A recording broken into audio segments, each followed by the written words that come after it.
especially as the summer's ramping up and we're juggling morning meetings and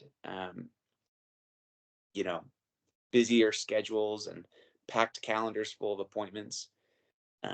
I totally recognize how it can be tough to make time for our calls, and so for everyone on today, wanted to say thank you for being a part of our call. It's great to see familiar faces on this every week, and it's great to make some virtual friendships. Kind of feels like you're on eHarmony a little bit, and you can't just wait to meet these people in person that you see on a screen every Thursday. So, anyways, just a friendly reminder. If you do have any reps or any friends that should be on this call or you want to be on this call, feel free to shoot them this link and make sure that they get on. Just want to make sure that we include everyone we can on these things. So I'm actually really excited for our call today. Um, I'm gonna go ahead. I think I've already started recording. I'm gonna be sharing my screen, and if you guys wouldn't mind, would you mind unmuting your microphone and letting me know that you can see what I'm seeing? Yes, I see it. Beautiful. See it. Beautiful. Thank you. And then the other reminder is while I share my screen, I can't usually see the lobby. If you wouldn't mind just keeping an eye on that and letting people in as they request access to our meeting, that'd be great. So, anyways, um, guys, today's training was from the request of our executive team at Solar Pros. They kind of as our summer volume starts to flood in, and we really do a lot of the damage we do in the entire year in these next several months. They wanted just to go over kind of a selling and ethics training, best practices, just making sure that we're doing the best we can to set the right expectations, um, and to make sure that our customers are well aware and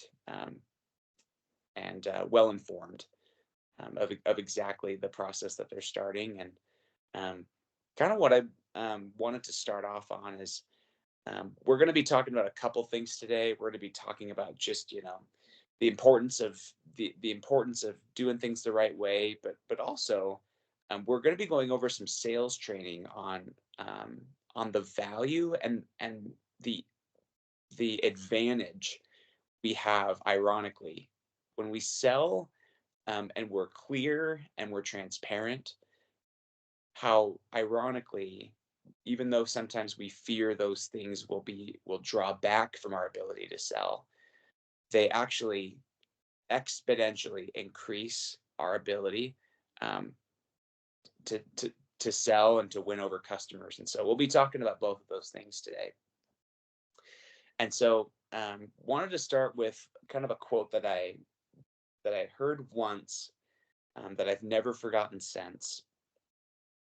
Um, and it was, people that go solar place a remarkable amount of trust in us. They place an incredible amount of trust in us. I'd love to kind of open this up. What does this mean to you? How have you seen this to be true? And what do we mean when we say that people that go solar are placing like just an incredible trust in us? Some might say, well, they were paying a utility bill anyways. It's really not that big of a deal. How is this? How is our interaction and our relationship? How is that a big act of trust? Feel free to raise your hand. I'd love to get our conversation started today. Hey, Jackson, this is Jonathan. So more often than not, customers aren't buying the product. They're not buying the company. They're buying us. If we trust the company, they trust the company type of situation. I mean, I had my barber actually became my barber through signing him up with the previous company that I was with. And we made the transition, and he hadn't asked much about his project. And so when I told him the news about the new company and that I wanted him to switch over, as I was pitching him on stuff, he's like, dude, I trust you. I'm in. Let's just get the paperwork done. And I was just like, wow, that was like the easiest, I was dreading that conversation, but it was one of the easiest conversations ever. And it's because of that tremendous amount of trust that they put in us as an individual, that they trust the company that we work for because they trust us. And that's one of my favorite parts about this job, is building relationships with these people. I couldn't agree with you more. I feel like this job allows for deeper relationships than any other sale that I know of. Deeper, deeper than real estate agents, deeper than other door-to-door products. And props to you, Jonathan. That says a lot about you. Good for you. And yeah, I think like what Jonathan said, people are signing up because they're working with us, and the company and the product is just a byproduct. Other thoughts, um, how you've seen this to be true, experiences you have with this, or what we mean when we say that, man, when a customer goes solar with us, they are placing an incredible amount of trust in us. Any other thoughts, to continue our conversation this morning? Cole, go ahead. Yeah, I was actually just watching some trainings last night, and I heard that sales in the most simple form is just transferring a belief over a bridge of trust. Um, and I think once I heard that, that kind of like stuck out to me. And it's as much like sales tactics, as much you can use as much of those as you want. If they don't trust you, it's not going to happen. Um, and if you have belief in the product you have yourself sold, if you can gain their trust, the sales is going to come so much easier. Cole, man, that needs to be on a bumper sticker that we put on our cars. Sales is the transfer of belief over a bridge of trust. Yeah, preach, brother. That was great. Any other comments or um, additions to this about kind of the trust customers are placing in us? Okay, so I'm gonna share my screen again, and let's go over here. After all, customers are they're trusting, they're placing in our hands, right, the integrity of their roof, their home's electrical system, a 25-year energy payment and energy savings plan, um, in many cases a 25-year loan. Um, this is a big investment. This is a big, decision, and they're doing it with us. Um, Reps who cut corners in our industry, and probably in general, reps who cut corners in our will be successful for a year, maybe less. Eventually, the decisions they made will catch up with them, and the consequences of those decisions will make them lose many more years than they gained. They may cut corners and get ahead, but the ramifications of those decisions will catch up to them and will set them more years behind than they ever got ahead. On the other hand, reps that pay the price to do things right will attract success for the rest of their life.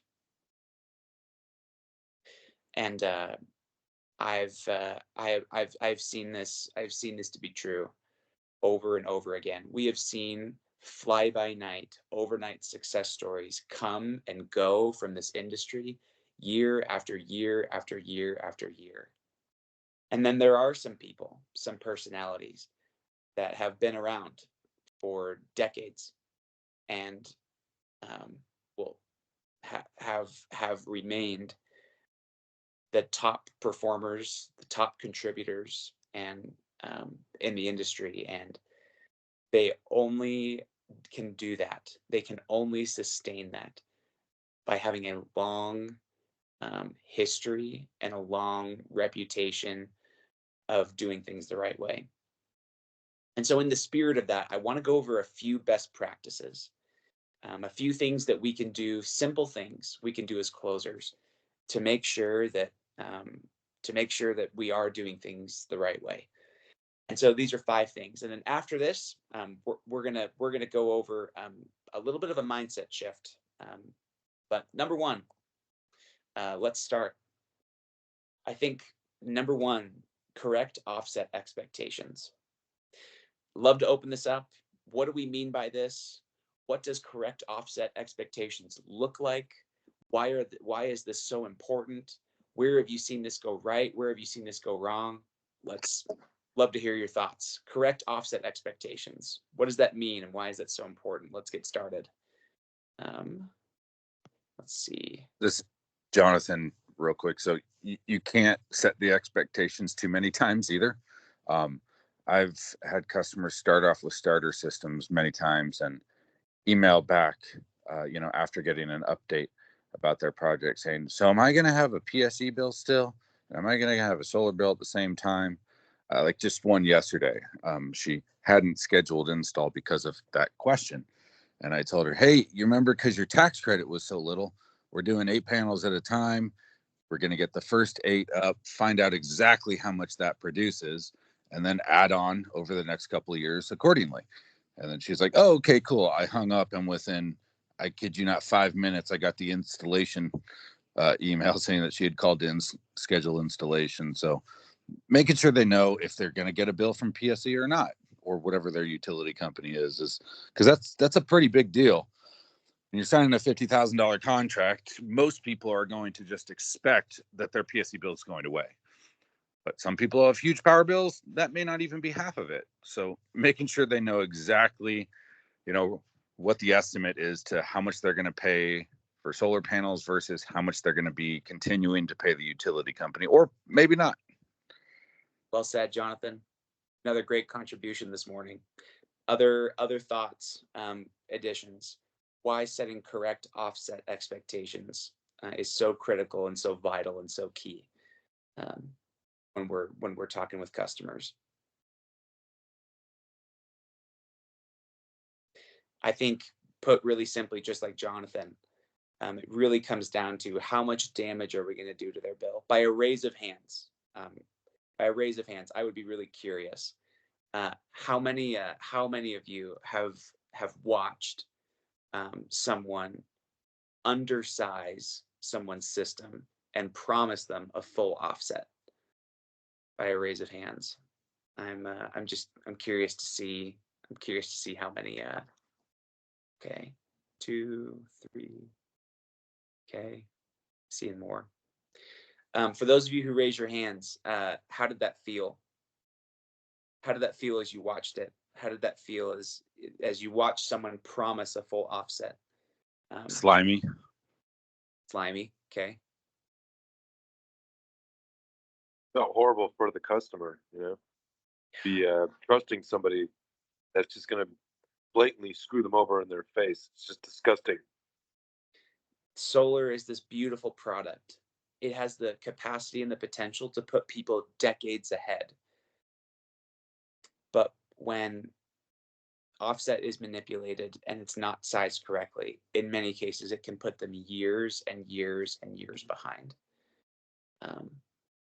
There's no commission and there's no earnings that are worth your peace of mind and that are worth the feeling that leaves.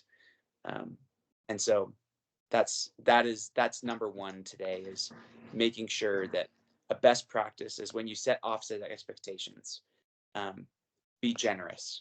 If they need 100% offset because you're in a 1-to-1 net metering market, put it a few percent, maybe add one more panel than you think they might actually need, right? Be generous. If they're in a net billing market, right, I would size it even larger if you're promising them a full offset.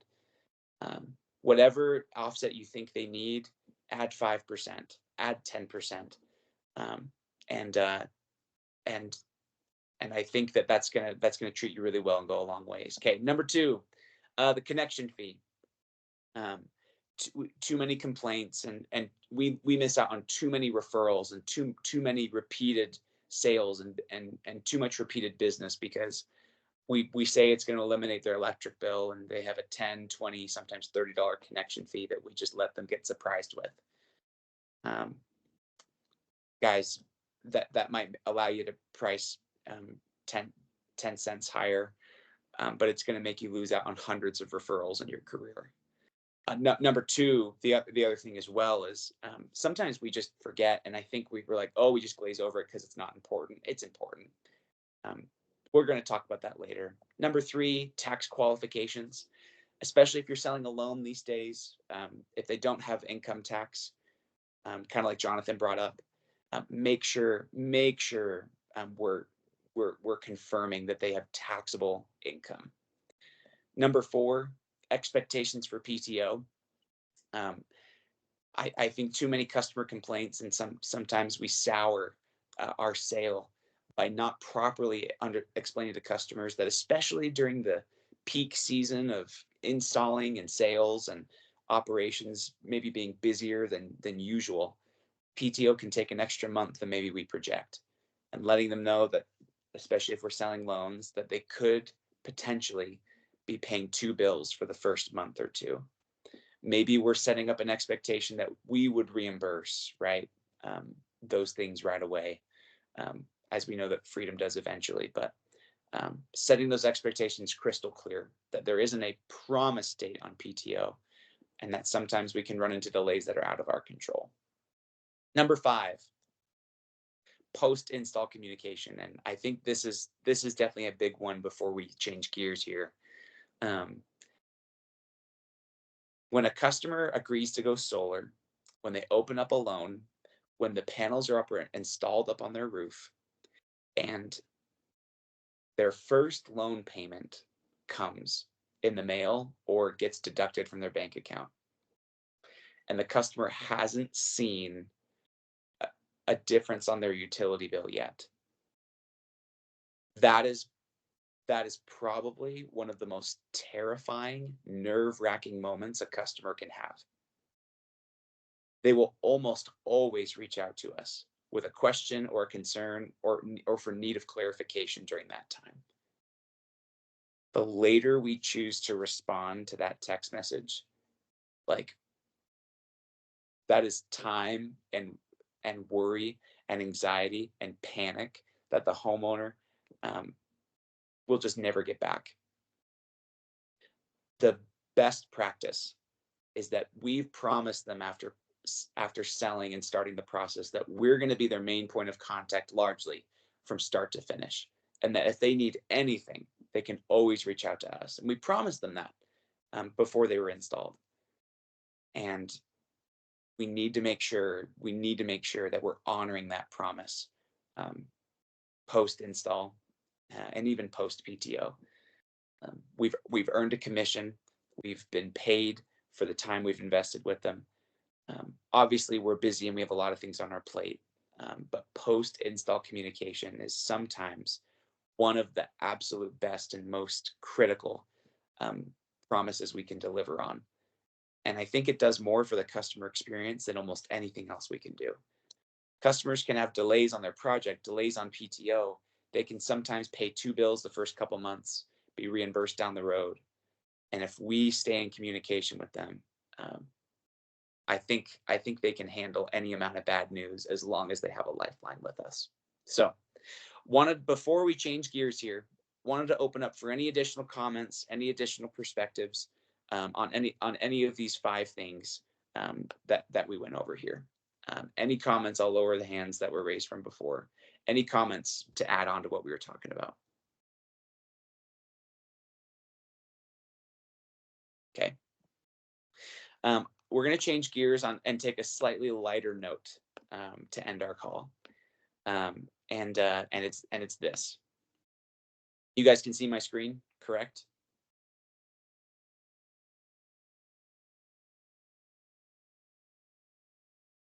Yes.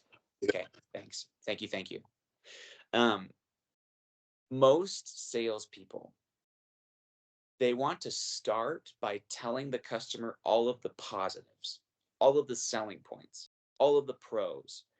And then once the customer is sold, then they choose to quickly review and list the cons or the limitations, the drawbacks, and everything else like that. Talk to me for a second.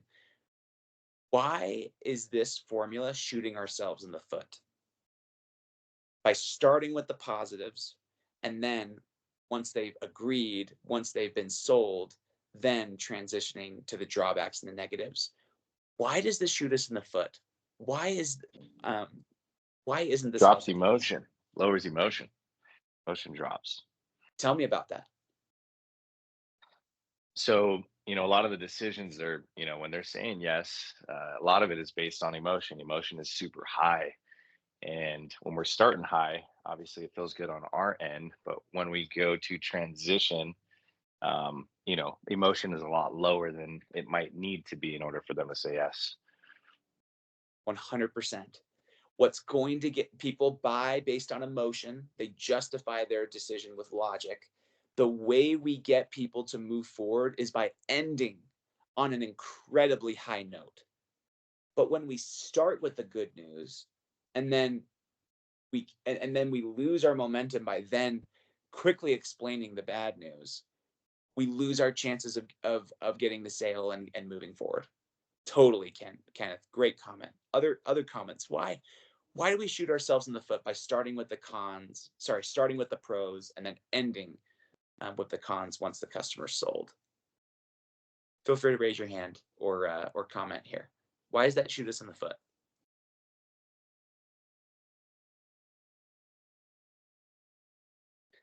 The other thing is every customer throughout the entire presentation isn't fully digesting the pros and the benefits and the upside because they're scared of what the downside is and they can't fully invest and experience the good until we get the bad out of the way. The whole time they're wondering what the catch is. And until they hear what it is, they can't fully appreciate all these good things. And so, that was posted on there. Okay. My best practice and in my sales experience, what has pumped my volume and my retention through the roof has been when I tell the prospect all the cons right off the bat. I tell them, I show them all the ugly. I tell them all the drawbacks, all the limitations, all the reasons why solar isn't a perfect fit for every home. And I tell them all the cons right off the bat. I get it. I put it on the forefront right away. What this does is remarkable. It brings the customer's guard down like you wouldn't believe. In every sale, there has to be limitations. There has to be drawbacks. There's no perfect product or process. Without limitations, whatever we are selling would be too good to be true and will sound too good to be true. When we bring these things to the forefront and lead with why all the reasons solar doesn't make sense for certain homes, the customer will trust us innately. And not only will they be able to fully appreciate and fully invest and fully experience all of our good content, but it will create so much interest and curiosity if we're coming forward with these drawbacks. There must be some really amazing benefits. Otherwise, he wouldn't be in my home.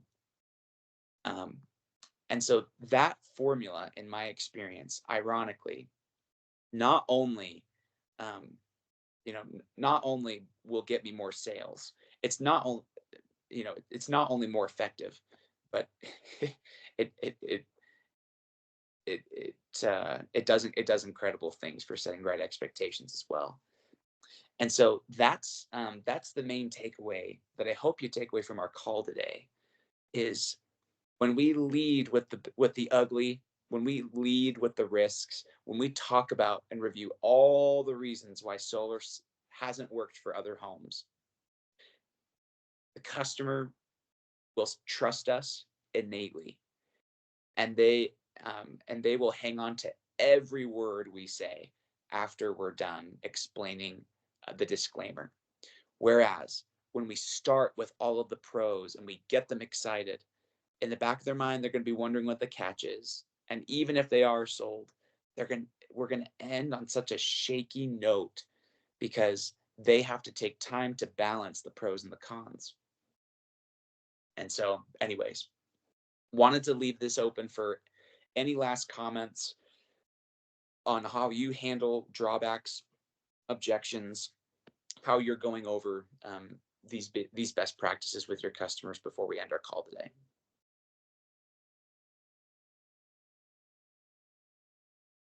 This is Jonathan. Touching back to the offset expectations, I think one of the most important parts of that phrase there is expectations. I mean, more often than not, if you look at negative reviews, it's because proper expectations were not set in one form or another. If they get what they're expecting, they're going to be happy. If they get more than they're expecting, they're going to be ecstatic. If they get less than they're expecting, they're not going to want to talk to us anymore. They're not going to send us to their friends and to their family and to the people that they love. And Jonathan, I think sometimes we underestimate, going off your comment, we underestimate how much they can handle. Like, I think sometimes, like we either kind of hold back or shy away or kind of just speed through some of the drawbacks because we're afraid they can't handle it. And in my experience, I mean, I was surprised at first when I changed this approach, um, just how on board customers are and how they're smart consumers and they understand that nothing's perfect. And the fact that we can admit that and tell them that, it builds more credibility more than anything. Um, they um, they've done business with a million different companies and they've seen how, not everything perfectly matches up with their expectations. And while most companies don't, like when they sign up for pest control, they're going to promise them they never see a bug ever again. They learned that that wasn't true. They learned to understand how that's not how the world works. They got sold a car. They were told they would never have a problem ever again. Of course it did. They learned that they were sold a house. They said it didn't have any problems. Well, of course it did. Everything has problems. That's life. That's not just solar. That's anything. Anything has problems. But like you said, when we can say, hey, these are things that may occur. The good thing is that we're working with Freedom, the largest installer. They're never going to go out of business. They answer their phones. They honor their warranties. You get to work with me. I'm local. I live here. I answer my phone. I connect you with the right resources. People, this is just par for the course. So, anyways, loved your Yeah. comment. I Loved your kind of comment. like to even exaggerate the problems and then kind of make a joke out of it. Like for PTO, I'll ask them if they could order any car. What car would you order? Now imagine that car gets dropped off in your driveway and you have to wait 2 to 3 weeks for them to bring the keys back. And that's typically around how long it takes for PTO. So as long as they're expecting these things, you're not going to get those crazy phone calls. If anything, you're going to get phone calls about my friend down the street heard about it and they want you to come over. I love it. I love it. Um, and that's the truth. Like we mentioned, is if we rush through these important points, I'll stop sharing my screen here. If we rush through these important points and we cut corners, um, we may still get the sale in the moment, um, but when we pay the price to do things right, we um, we will attract success for the rest of our life. And in my experience, you over time, these repeated practices and habits and virtues and character and this integrity, as it's repeated time and time and time again, it starts to show in the person's demeanor. um, it starts to show, um, and it's this intangible effect, um, that bleeds into it's this nonverbal, um, It's this feeling that you have when you talk with this person. And I um, I don't know. My experience so far moving to Solar Pros is in an industry that is filled with so many alpha males and cutthroat salesmen who will say and do anything to get the sale. Um, I think what attracted all of us to Freedom was the honesty, the transparency of people like Brett Bushy. Um, if you've ever talked to Josh Slider, if you've ever talked to any of the VPs in this company, there's an incredible amount of authenticity. They don't promise you the moon. They understand that our company, our organization is a work in progress, but that we're surrounded by good people. And we bought into that vision, and that's why we're here. We weren't promised perfection. We were promised that our intent was genuine. And I think that we can promise our customers the same thing. And as we go out in markets that are saturated, um, full of salesmen that, um, you know, that do business a different way, ironically, conducting ourselves this way will be a competitive advantage. It will win us switch over sales. It will get us in the door. It will make us different and make us appear different. These practices, sorry, I'm letting people in. These practices are not concessions that are going to keep us from our production goals. This is leverage. This is a competitive advantage. This is a leg up and a step ahead from our competitors because because of how we conduct ourselves. And if people come and knock on the door with those tactics after being sold by us, the likelihood of them wanting to sit down does go down. Now, I'm not saying that this is going to mean that we're immune from future quotes by any means, but it will help.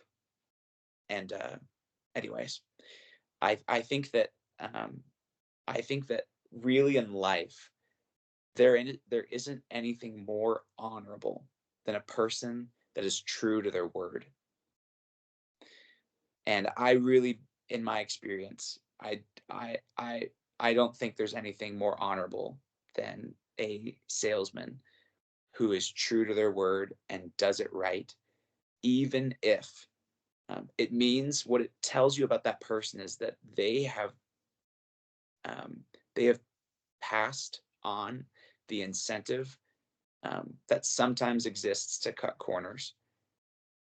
And the fact that the opportunity may have been there and they chose never to take it, um, it just, I just don't think there's anything more honorable than that. So, anyways, as we wrap up our call today, just wanted to emphasize how you can call it karma, you can call it the law of reciprocation, you can call it the universe, you can call it consequences, you can call it blessings, whatever you want to call it.